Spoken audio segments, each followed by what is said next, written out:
Assalamualaikum warahmatullahi wabarakatuh. Waalaikumsalam warahmatullahi wabarakatuh. Innal hamdalillah nahmaduhu wa nasta'inuhu wa nastaghfiruh wa na'udzu billahi min syururi anfusina wa min sayyiati a'malina. May yahdihillahu fala mudhillalah wa may yudlilhu fala hadiyalah. Asyhadu an la ilaha illallah wa asyhadu anna Muhammadan abduhu wa rasuluh. Allahumma shalli ala Muhammad. Faqala Allah Ta'ala, a'udzu billahi minasyaitonir rajim.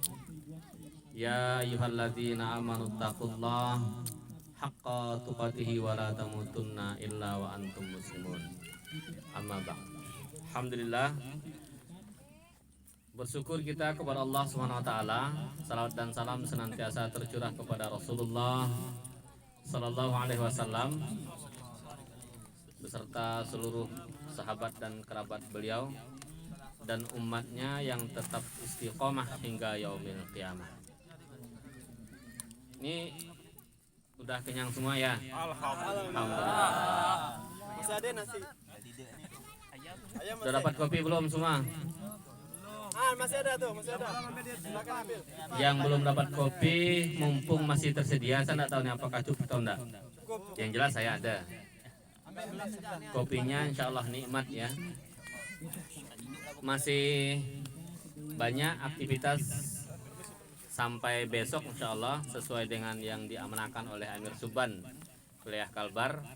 Dan nampaknya ini memang program perdana gitu ya. Nih program perdana nih. Ini Masya Allah kami sangat bersyukur kepada Allah. Begitu diamanahkan dan diumumkan oleh wali, sebenarnya penuh perjuangan juga itu. Maksudnya ketika wali mendiskusikan, memusyawarahkan dengan para asatid tentang mengalih tugaskan gitu ya Amir Suban kepada ikhwan yang berkiprah di Suban. Nah, ini kan Bang Abdurrahman ini kan bukan hanya di boleh bilang di 3 alam deh. Alam sungai, alam darat, alam gunung, mau tambah lagi nih, bukan 3 alam, mungkin 4 alam kali. Asal jangan alam gaib ya. Ya, ini Masya Allah. Jadi para Suban nanti jangan istilahnya, jangan khawatir atau jangan cepat merasa puas nih. Nampaknya bakal banyak program nih. Setelah ini ada lagi mungkin. Nah, itu hari Februari, sekarang aja udah awal Februari nih. Udah mau awal Februari gitu kan. Masya Allah. Nah, nih para ikhwan. Kita sama-sama melihat atau menghayati Quran yang dibaca tadi ayatnya oleh Qori. Surah yang ke-61, surah As-Saff ayat yang terakhir, ayat yang ke-14. Ini Allah sebutkan dalam Al-Quran. Ini beberapa waktu yang sudah kami sampaikan di momen taklim di Pontianak itu ya. Ini kurang lebih sama lah. Ikhwan Pontianak ada berapa orang nih? Nah, ini berarti waktu itu kayaknya udah pada dengar. Zaid udah dengar ya? Nah, kira-kira begitulah. Ya, para ikhwan. Jadi dalam Al-Quran itu yang Allah sebutkan tentang menolong Allah itu ada 2 tempat. Memang tidak hanya ini, memang kalimat-kalimat yang berhubungan dengan Allah memberikan predikat kepada hamba-hamba Allah yang mencurahkan waktunya untuk Allah. Itu bukan hanya pada ayat ini, tapi kali ini Allah menyebutnya dengan diksi atau kalimat yang luar biasa. Yakni pada ayat ini, ayat yang ke-14 surah 61, yang berikutnya lagi pada surah Muhammad, ayat yang ke, ada ingat enggak? Ya ayyuhalladzina amanu intan surullah yang surkum wa yusabbit aqdamakum. Ayat yang berapa? Bukan 14, 7 ya. Jadi ada 2 tempat Allah sebutkan. Memang diterjemah itu diartikan atau ditafsirkan dengan menolong apa? Menolong agama Allah. Kunu ansarullah. Hendaklah kamu menjadi penolong. Nah, kalau ditafsirnya atau diterjemahannya itu diterjemahkan dengan menjadi penolong agama Allah. Tetapi pada kalimat ini benar-benar sebenarnya Allah menggunakan diksi ansarullah, penolong Allah. Nah, kira-kira memang Allah itu butuh pertolongan? Subhan, kira-kira Allah itu butuh pertolongan nggak? Jelas tidak. Kita sudah sangat yakin, kita sudah hakul yakin bahwa Allah itu maha segalanya, maha pencipta, maha berkuasa, maha mengadakan yang tadinya tidak aja menjadi ada. Jangankan urusan manusia, Allah mengatur semuanya sampai alam jagat raya yang di luar jangkauan kita. Itu kan Allah yang memutar matahari itu. Kata kita bumi yang berputar mengelilingi matahari. Belum tentu seperti itu. Matahari juga, mungkin saja matahari juga bergerak mengelilingi sesuatu yang lebih besar lagi. Bisa jadi, walau alam. Jadi di sisi Allah semuanya kendali. Lillahi ma fis samawati wa ma fil ard. Milik Allah semua itu. Jadi lantas kenapa kemudian di sini Allah menggunakan kata jadilah kamu penolong Allah? Atau dalam ayat lain disebutkan, wahai orang yang beriman, jika kamu tolong Allah, maka Allah akan tolong kamu dan meneguhkan pendirian. Nah, itu para hamba Allah sekalian. Ini menunjukkan sebenarnya Allah memberikan satu predikat yang paling tinggi bagi hamba-hambanya yang mencurahkan waktunya untuk menolong Allah, bekerja siang dan malam untuk menegakkan agama Allah, untuk membela agama Allah, untuk tunaikan perintah Allah, jauhkan larangan. Seperti itu. Siapapun yang bekerja siang dan malam bersungguh-sungguh, maka Allah memberikan predikat kepadanya menjadi penolong Allah. Nah, itu. Dan sebutan ini sebenarnya kalau orang yang bekerja kepada satu hal, mencurahkan segala perhatian dan hidupnya untuk satu hal, biasanya memang disebut dengan sebutan yang berbeda. Contoh nih, orang, nah sebutan yang umum nih, yang dulu pernah terkenal, pernah viral gitu ya. Orang yang bekerja di partai, kan ada dulu sebutannya, petugas. Beda nggak antara petugas partai dengan anggota partai? Beda. Kalau anggota mungkin hanya sekedar dia punya kartu anggota, selesai itu. Selama dia punya kartu anggota, dia laksanakan hak atau kewajiban sebagai anggota, selesai. Tetapi kalau petugas partai, tidak hanya sekedar itu. Dia bekerja untuk membangun, membangkitkan partai. Militan dia itu. Terus ada orang yang bekerja untuk negara.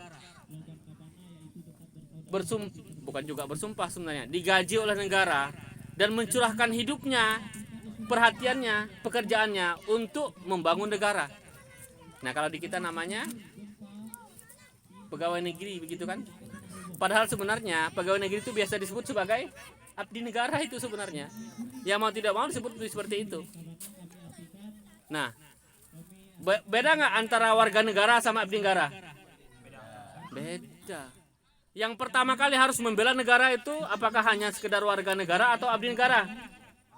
Abdi negara. Banyak lagi yang lain.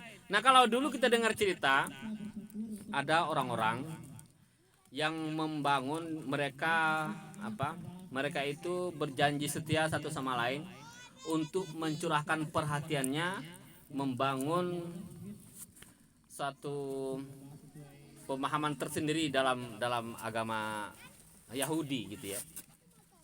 Mereka menyebut dirinya sebagai para ksatria atau Knight Templar. Kalau mau diartikan sebagai para penjaga kuil atau para ksatria kuil. Nah, kira-kira seperti itu. Yang kemudian darinya itu timbul nanti Zionis dan seterusnya. Ini para hamba Allah sekalian, ini orang yang dia bekerja siang dan malam memikirkan untuk masa yang akan datang bagaimana. nasib dari bangsa Yahudi seluruh dunia, sehingga nanti lahirlah negara Yahudi yang sekarang ini mereka mencaplok negara Palestina. Kira-kira seperti itu. Jadi banyak sebutan itu. Nah, Allah memberikan sebutan yang paling tinggi, sangat istimewa. Apa sebutannya? Ansarullah, penolong Allah. Sebenarnya itu sebutannya penolong Allah. Coba kita hayati, mana yang lebih tinggi, mana yang lebih istimewa dari semua sebutan tadi itu. Untuk orang yang bekerja dalam satu hal disebut dengan berbagai macam perkataan, dengan perkataan atau sebutan yang Allah sediakan untuk mereka yang mencurahkan hidupnya untuk Allah Subhanahu wa taala. Maka tentu saja lebih mulia, lebih istimewa sebutan Ansarullah atau Intan Surullah. Nih, Masya Allah para hamba Allah sekalian. Nah, terus yang berikutnya, ada nggak yang tidak sibuk nih? Yang hari-hari tak sibuk, yang santai ya gitu kan? Ada sih mungkin. Tetapi sebagian besar ini sudah punya agenda kan? Sudah punya pekerjaan, sudah punya kegiatan, sudah punya aktivitas kan? Sudah punya jadwal malah. Bang Ujang kira-kira sibuk nggak hari-hari? Enggak, tergantung. Kadang pas sibuk santai-santai. Bang Sadila sibuk?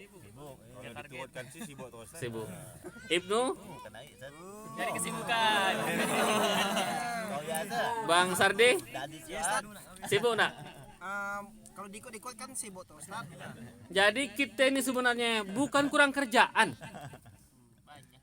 Orang yang berkumpul saat ini di malam ini di hari ini gitu kan di sini itu bukan orang kurang kerjaan.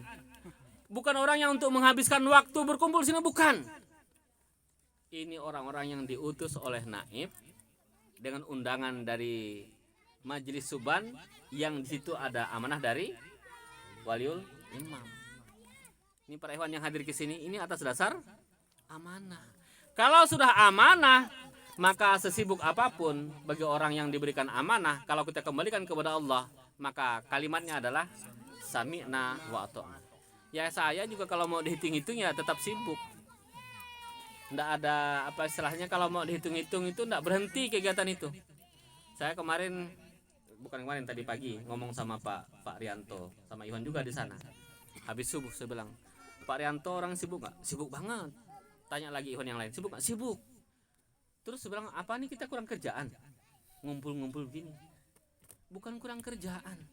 Ada sesuatu yang kita perbincangkan yang itu bermanfaat untuk umat. Kalau tidak ada orang yang mencurahkan perhatiannya untuk menegakkan dinullah, untuk membina umat, menyantuni umat, maka tidak ada pekerjaan menolong Allah. Jadi curahkan hidup kalian, hidup kita ini untuk tunaikan amanah. Dan saya sangat yakin semua amanah yang datang dari imam, kemudian sampai ke wali, kemudian sampai ke naib, sampai ke amir yasah, itu selalu berhubungan dengan penyantunan umat. Ada nggak yang disuruh kita berleha-leha? Tidak ada. Ada yang disuruh nagih infak, ada yang suruh nyantuni ikhwan yang sakit, ada yang diamanahkan untuk mengisi taklim, ada yang diamanahkan untuk memutar kegiatan suban. Siapa yang sudah punya agenda malam Ahad, malam Minggu nih? Keke, kegiatan malam Minggu di mana? Nggak kemana-mana. Nonton apa ngaji? Hah? Main HP. Ada lagi yang lain? Yang malam Minggu itu sudah punya agenda. Mau main futsal. Kalau di Pontianak taklim ya, tempat lain taklim juga ke. Masalahnya kalau di Pernaim dia taklimnya malam Jumat. Kalau yang di Pontianak Timur taklimnya malam Sabtu. Iya. Tetapi para hamba Allah sekalian, istilah wali itu kita hadir di sini ketika satu majelis membuat suatu kegiatan dan di situ para ikhwan kemudian berkumpul di situ, aktif di situ, maka ada satu roda putaran yang berjalan, putaran jamaah. Karena ikhwan itu kalau tidak diputar dalam putaran jamaah, dia akan berputar pada putaran dirinya sendiri, temannya, mending kalau temannya bagus atau putarannya baik. Bagaimana kalau putarannya mengarah kepada maksiat? Jadi nanti aktivitas maksiat. Karena tidak ada manusia itu yang tidak punya agenda. Minimal agenda tidur. Lah iya kan? Nah kemana kau? Ngantuk. Aku malam ini aku nak habiskan waktu nak tidur. Agenda itu. Mau aku nak kemana? Aku mau nogok. Kalau kata orang Sambas nih. Ada nggak orang Sambas di sini? Ya minimal orang Singkawang lah. Bantulah saya ini. Saya orang Sambas. Bahasa Inggris tuh. Jangan pula nanti orang Singkawang pun merasa tak ngerti bahasa itu. Lukman. Ya. Saya ndak nak kemana-mana. Mau stay. Ini bahasa Inggris nih. Mau stay ya di Logo rumah. bahasa Inggris, Tat. No go bukan no go. Iya. Itu agenda. Jadi kita ini pasti punya agenda. Pasti punya kegiatan dan pasti lelah. Lelah enggak? Capek enggak kira-kira? Main futsal tuh capek. Ngumpul-ngumpul tuh ngopi tuh capek. Balik ke rumah tuh asal letih enggak? Bahkan banyak tidur pun bangunnya pun juga letih malah. Iya, para ikhwan, semuanya itu punya aktivitas. Tetapi alangkah indahnya kalau kemudian aktivitas kita itu berada dalam putaran Allah Subhanahu wa taala. Nah, ini salah satu putaran ini. Jadi nanti kalau diniatkan karena Allah, jadi amal soleh nih para ikhwan. Ngopinya tuh jadi amal soleh. Masyaallah. Yang ngopi, yang enggak ngopi ya udah. Ya kalau ngopinya yang juga amal soleh, apalagi yang lainnya maksudnya, apalagi yang nanti ngangkut sampai letih-letih itu amal soleh semua itu, karena di sini ada amanah gitu. Jadi masya Allah Amir Suban nih putar sebanyak-banyaknya aktivitas ikhwan, sehingga Suban itu seluruhnya dia berputar dalam aktivitas jamaah. Putar, bikin mereka letih. Para ikhwan mau letih nggak dalam jamaah? Mau letih nggak kalian? Letih karena Allah. Itu ibadah namanya. Allahu Akbar. Nah, tuh nampak memang dia. Jadi siap-siaplah Anda semua yang masih muda, siaplah untuk berletih-letih di jamaah. Habiskan waktu, habiskan energi, habiskan tenaga, bahkan air mata dan darah kita gitu kan, untuk apa? Untuk agama Allah. Makanya layaklah kalau sudah seperti itu disebut sebagai Ansarullah. Masya Allah. Atau kemudian kalau ada yang tidak mau, saya memberikan tamsil tadi malam sama ikhwan-ikhwan di Kembayan. Saya bilang begini, oke lah para ikhwan, saya bikin pengandaian sajalah. Saya bilang dengan izin Allah, Allah bukakan semua yang kita inginkan. Kita mau minta harta, Allah kasih harta sebanyak-banyaknya. Kita mau pengen kendaraan, Allah bukakan bagaimana caranya, kemudahan untuk mendapatkan kendaraan sebagus-bagusnya, sebanyak-banyaknya. Kita mau punya apa, menjadi orang yang populer gitu kan, Allah kasih kesempatan seperti itu, dibukakan semuanya. Tetapi kemudian Allah lupakan kita dari Allah SWT. Saya bilang sama Iwan, mau nggak seperti itu? Ya nggak mau Ustadz, dia bilang. Allah bukakan semua. Ini Allah bukakan semua. Anda mau minta mobil, Allah kasih mobil sebanyak-banyaknya.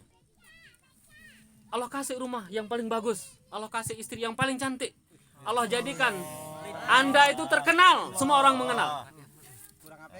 Tetapi Anda jauh daripada Allah Subhanahu wa taala. Kira-kira mau nak? Ini Masya Allah.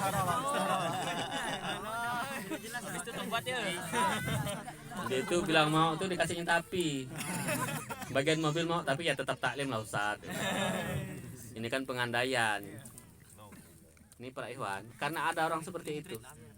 Ada orang yang Allah jadikan contoh, ketika dia minta harta, Allah buka sebanyak-banyaknya harta, sehingga dia menjadi simbol kekayaan orang. Bukan hanya dulu, sampai sekarang menjadi simbol kekayaan. Yang digambarkan oleh Al-Quran itu oleh Allah, orang membawa kuncinya, bukan hartanya. Tidak cukup dengan 40 orang yang bertenaga kuat. bawa kunci gudang. Tidak cukup dengan 40 orang. Badan besar-besar. Bukan bawa emas, bukan bawa harta, bukan. Tapi bawa kunci gudangnya. Baru kuncinya. Bagaimana kayanya orang itu? Tetapi dia sangat jauh daripada Allah, sehingga kemudian ketika sampai masanya, ya memang sudah sampai masanya. Ingat, manusia itu kulluman 'alaiha fan. Itu kita sudah tahu itu. Kata Allah dalam Al-Qur'an, semuanya itu pasti akan binasa. Tahu kan kita kan? Siapa yang merasa tidak akan mati nanti nih? Tapi bukan besok maksudnya kan? Ya semua kita tahu, begitu kita lahir, kita hidup, kita sudah merasa akan mati gitu kan? Nah, begitu sampai masanya, orang yang tadi hartanya tidak cukup dibawa, kunci gudangnya tidak cukup dibawa oleh 40 orang itu, sampai masanya Allah benamkan dia ke bumi, dan itulah kehidupan Qarun, umatnya Nabi Musa alaihissalam. Itu orang yang Allah kehendaki untuk punya harta sebanyak-banyaknya di dunia, tetapi Allah lupakan dia dari jalan menuju Allah Subhanahu wa taala. Apa jadinya itu para hewan? Sampai kemana hartanya? Tidak bisa dinikmati. Selesai itu semua. Hanya menjadi cerita, bahkan kita pun sudah paham ceritanya bagaimana. Nanti di akhirat dia menjadi apa? Orang yang merugi dan disiksa di api neraka. Oleh karena itu para hamba Allah sekalian, kami sangat bersyukur kepada Allah dan kami apresiasi kegiatan Suban. Makanya seperti yang kami sampaikan tadi, bikin letih Suban-Suban itu, tapi letihnya di jamaah. Karena tenaga-tenaga yang begini nih, kalau kita biarkan dia berputar, jadi semua nih. Ada yang ke barat, ke timur, ke utara, ke langit, ke bawah, jadi nih. Tapi kalau kita putar dalam putaran jamaah, saya sangat yakin kecil itu insya Allah membebaskan Al-Aqsa itu kalau Anda semuanya bersemangat dengan semangatnya yang dulu.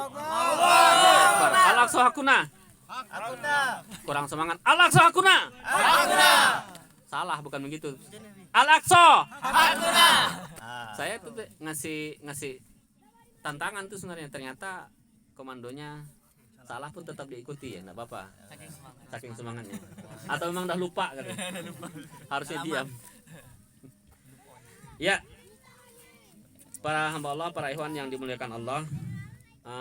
Selanjutnya mungkin kita bertanya, bagaimana caranya agar kita menjadi penolong agama Allah? Setidaknya ada 3 hal. Kalau imam pernah menyampaikan lebih dari 3 hal. Tapi kalau terlalu banyak, saya pun juga lupa. Tapi minimal 3 hal. Yang pertama, tunaikan syariat Allah. Jadi siapapun yang amalkan Allah perintahkan, jauhi yang Allah larangi, yang Allah larang kepadanya gitu kan. Kemudian dia beristiqomah di dalamnya, itu bagian dari menolong Allah. Itu yang pertama. Apalagi zaman sekarang. Zaman sekarang itu untuk mengamalkan apa yang Allah perintahkan, menjauhi apa yang Allah larang, itu perlu perjuangan. Ya Pak, betul. Ya apa salah? Benar apa salah? Nah, berarti masih connect. Ya para ikhwan. Jadi zaman sekarang ini untuk mengamalkan perintah Allah perlu perjuangan. Terus saya sangat berharap benar nih para Suban nih. Karena teringat dalam salah satu ayat Al-Quran surah Maryam gitu ya, ayat yang ke-59 kalau tidak salah. A'udzubillahi minasyaitonirrajim. Kalau salah tolong dibenarin kan. A'udzubillahi minasyaitonirrajim. Fa khalafa min ba'dihim khalfun adha'us shalah wattaba'us syahwan fasau fayalqauna ghayya. Kata Allah, kemudian setelah mereka terdapat para pengganti yang melalaikan sholat dan memperturutkan hawa nafsu. maka mereka kelak akan mendapati kesesatan. Nah ini Allah sebutkan dalam Al-Quran, ini sebenarnya kisah zaman dahulu nih, kisah Bani Israel, yang mereka itu awalnya bagus, awalnya istiqomah, awalnya mereka menegakkan sholat, tetapi di belakang generasi yang belakangan gitu kan, muncul generasi-generasi yang adha'us shalah, mereka yang melalaikan sholat. Ini saya sangat berharap benar para suban itu menjadi para penggerak generasi sholat, bukan hanya melaksanakan sholat, tetapi penggerak nih. Siap enggak kira-kira? Insyaallah siap. Siap enggak? Siap menjadi para penggerak sholat. Ini Allah dengar ya. Nanti sampaikan ke naibnya itu. Para suban siap untuk orang yang menggerakkan sholat. Jangan subannya disuruh salat. Kalau dia penggerak sholat, berarti dia bukan yang dibangunkan waktu sholat. Dia yang bangunkan. Sholat subuh, sholat maghrib, sholat isya, sholat asar, sholat zuhur. Kata Rasul, yang paling berat bagi orang-orang yang punya penyakit hati itu 2 sholat. Nah, isya dan subuh itu. Ini Masya Allah para ikhwan, coba mulai sekarang tanamkan dalam hati, mohon kepada Allah agar menjadi orang yang tidak melalaikan sholat, bahkan penggerak sholat. Siap menjadi penggerak sholat? Allah catat ya. Udah 2 kali saya tanya tadi. Semua siap, semangat semua. Ada nggak tadi yang tak nyaut tuh? Masih bimbang saya. Masya Allah. Niat ya nanti Allah berangkat. Nah, nih. Jadi penuh perjuangan. Niatkan. Kalau masih belum berhasil, mohon kepada Allah. Penuh dengan ya bila perlu gitu kan. Kalau orang-orang yang ini boleh juga dicontoh. Kalau orang-orang kalau jauh lah itu mereka sampai itikaf di masjid. Karena minimal orang yang tidur di masjid itu para ikhwan, minimal dia tidak terlambat sholat. Ini di masjid. Saya itu alhamdulillah lama sekali itu tidur di masjid. Ya tetap semua bangunnya tetap bangun. Maksudnya lama dari waktu SD malah SD, SMP. Kemudian ketika di Singkawang waktu itu tahun 90-an waktu SPK setingkat SMA gitu ya. Kita tidur di masjid tuh. Dan kalau kemana-mana lebih senang kalau tidur di masjid. Nah itu para ikhwan.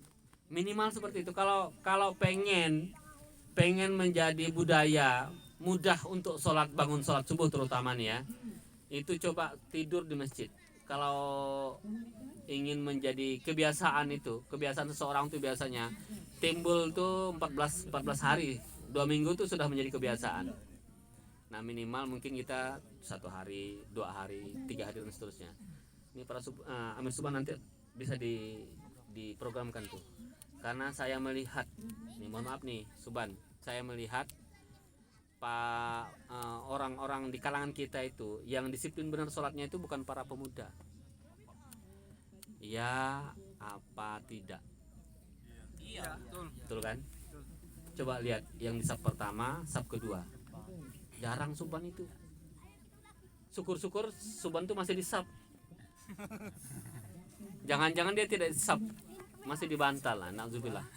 Ya nanti bikin program yang kira-kira Suban itu nempel semangatnya untuk menunaikan sholat berjamaah.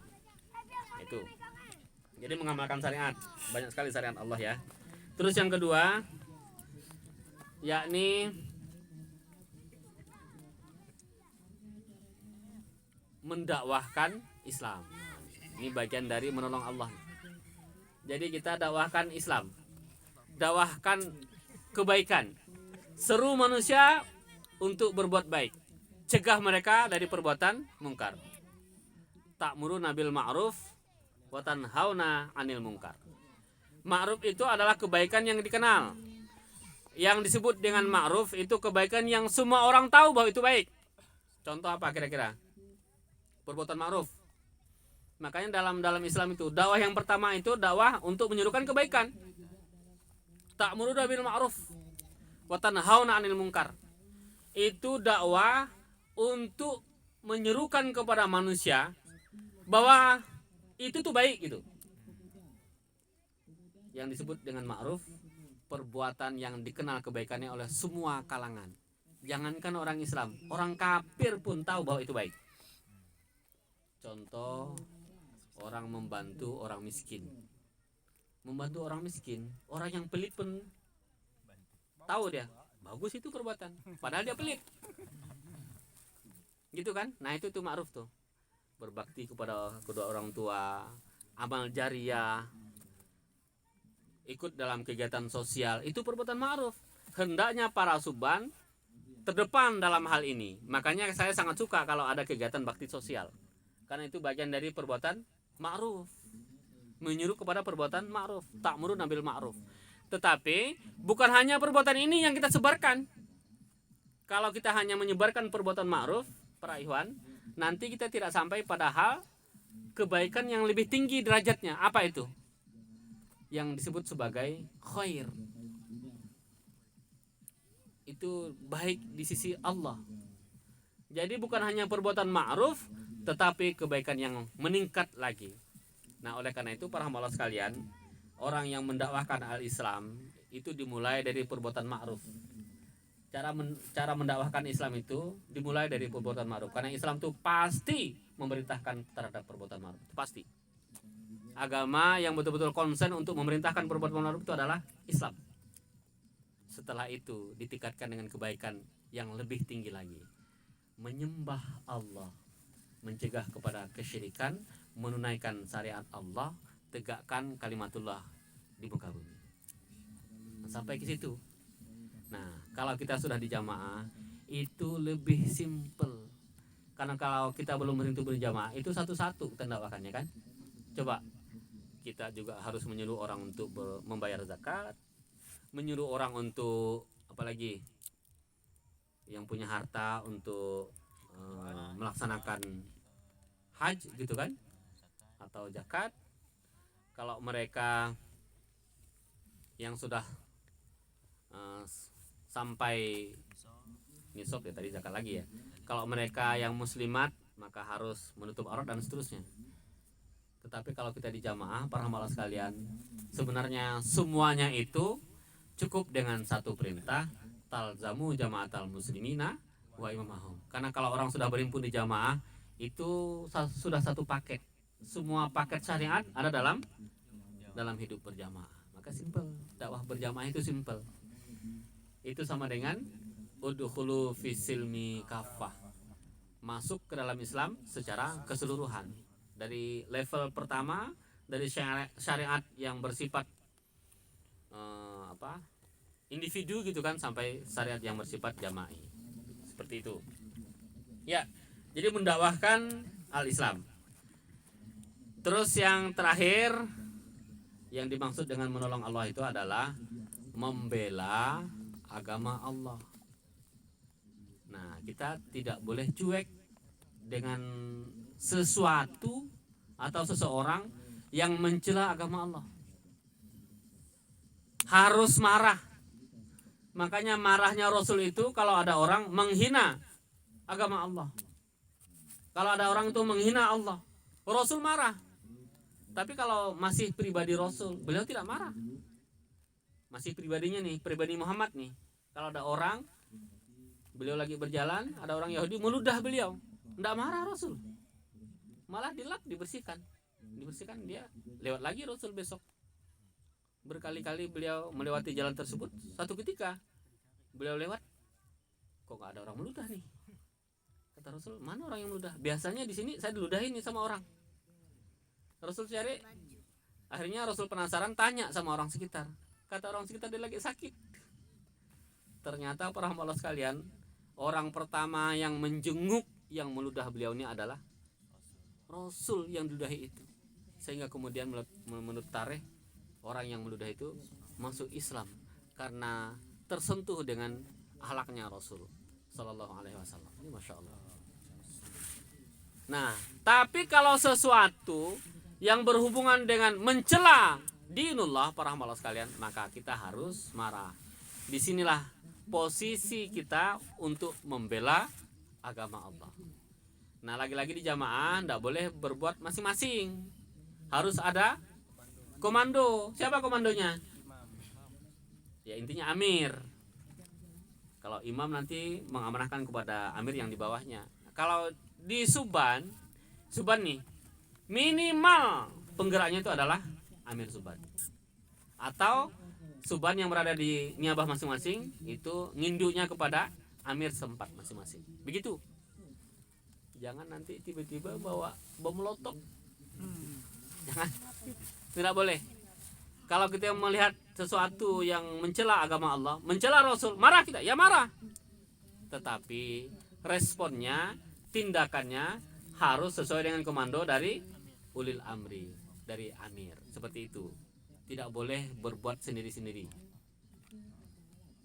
Ya sekarang memang tindakan itu kan macam-macam.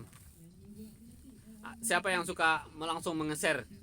Ada sesuatu nih kayak orang yang kan biasa sekarang kan mudah sekali orang menghina Allah gitu kan. Ya termasuk diantaranya ketika ada orang membuat postingan masaknya dia bilang Allah dibantu. Itu juga sudah termasuk menghina Allah kan. Kita langsung memberikan komentar-komentar yang membalas dengan perkataan-perkataan yang tidak benar gitu kan. Atau perkataan-perkataan yang nanti kena undang-undang ITE. Nah, udah repot juga urusannya. Saya pernah itu, tapi memang bukan ikhwan dalam lingkungan jamaah, yang dia kemudian ketangkap kena undang-undang ITE, akhirnya masuk penjara. Akhirnya kami dengan teman-teman yang lain berusaha untuk memberikan jaminan kepada dia, ya walaupun tetap di penjara, tapi kemudian dia bisa dikeluar setelah diringankanlah hukuman bagi dia gitu kan. Para ikhwan, ada yang seperti itu. Jadi ada 3 hal, amalkan perintah Allah, jauhi larangannya gitu kan. Kemudian yang kedua, mendakwahkan agama Allah. Yang ketiga itu adalah membela agama Allah. Kalau sudah begitu, layaklah menjadi para penolong Allah, Ansarullah. Kama qala Isa bin Maryam lil hawariyyin man ansari ilallah. Dan ini para hamba sekalian adalah sebutan untuk orang-orang yang setia, sahabat-sahabat yang setia kepada siapa? Kepada Nabi Isa alaihissalam. Tidak banyak jumlahnya, tetapi mereka betul-betul setia kepada Nabi Isa. Sehingga kala itu Bani Israel, yang mestinya Bani Israel itu diserahi amanah oleh Allah untuk mentaati Nabi Isa. Asal-muasalnya begitu.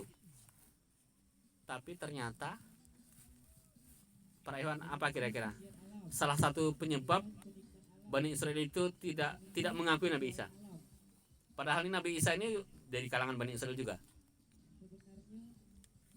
Apa kira-kira salah satu penyebab?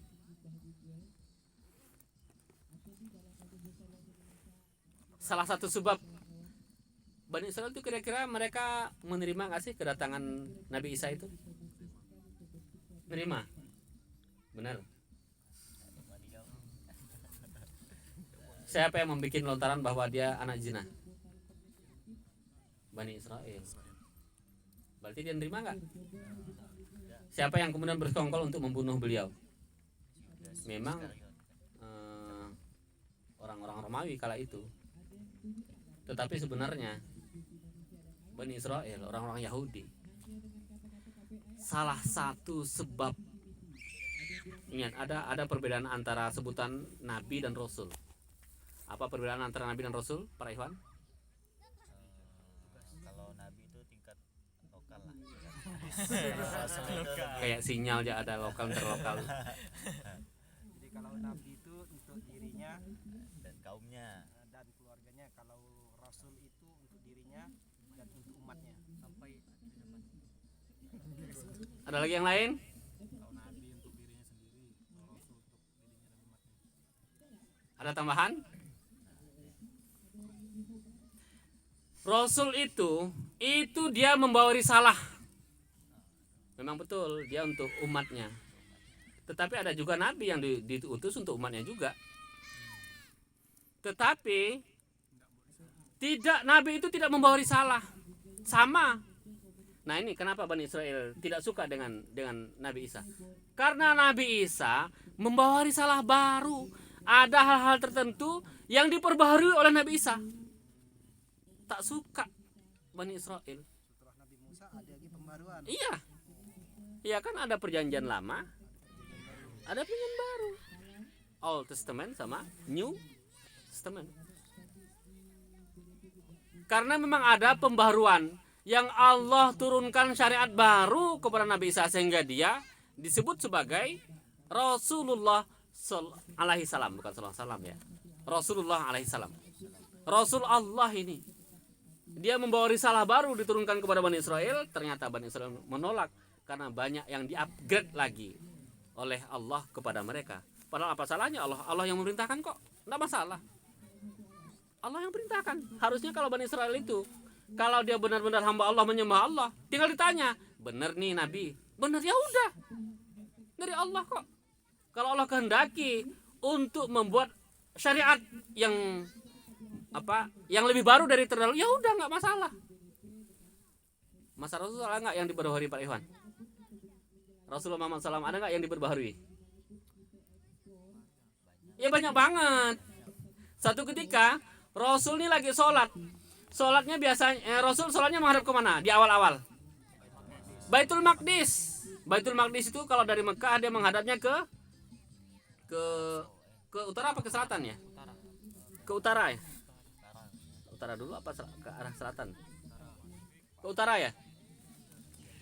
Dia kan di atas ya, di atas di bawah, ke selatan kali. Ke selatan kan bawah. Ya pokoknya gitulah. Satu ketika seperti itu, tiba-tiba Allah mengubah. Tadinya juga atas perintah Allah. Allah turunkan ayat dalam Al-Quran surah Al-Baqarah kalau tidak salah 177 yang Allah perintahkan kepada kaum muslimin untuk menghadap ke Ka'bah, kiblatnya ke Baitullah Ka'bah yang ada di Mekah Al-Mukarramah. Kemudian Rasul memalingkan sujud, kalau tidak salah waktu itu beliau lagi ruku, memalingkan arah kiblatnya ke arah Baitullah di Mekah sana. Ada orang yang tidak setuju, ada orang yang tidak puas. Tetapi kalau Allah yang perintahkan, sebenarnya kalau Allah yang perintahkan, sebagian para sahabat mereka menerima, ya dari Allah kok. Kalau Allah yang memerintahkan, masya Allah, maka mereka mentaati. Sami'na wa ata'na. Seperti itu para ikhwan. Jadi itulah poinnya gitu kan. Langsung saja nih karena waktunya sudah semakin larut ya. Padahal sebenarnya tadi dipesan sama Amir Suban nih sampai jam 10. Tapi Ada tanya jawab dan curhat Suban di sini. Berarti udah cukup waktunya nih. Saya kira demikian. Mudah-mudahan kita senantiasa dirahmati oleh Allah Subhanahu wa taala. Siapkan diri kita untuk lelah, letih, capek tapi di jalan Allah. Jadikan tema nanti, lelah, letih, capek di jalan Allah. Jadikan lelahmu di jalan Allah. Alhamdulillah. Assalamualaikum warahmatullahi wabarakatuh. Waalaikumsalam warahmatullahi wabarakatuh.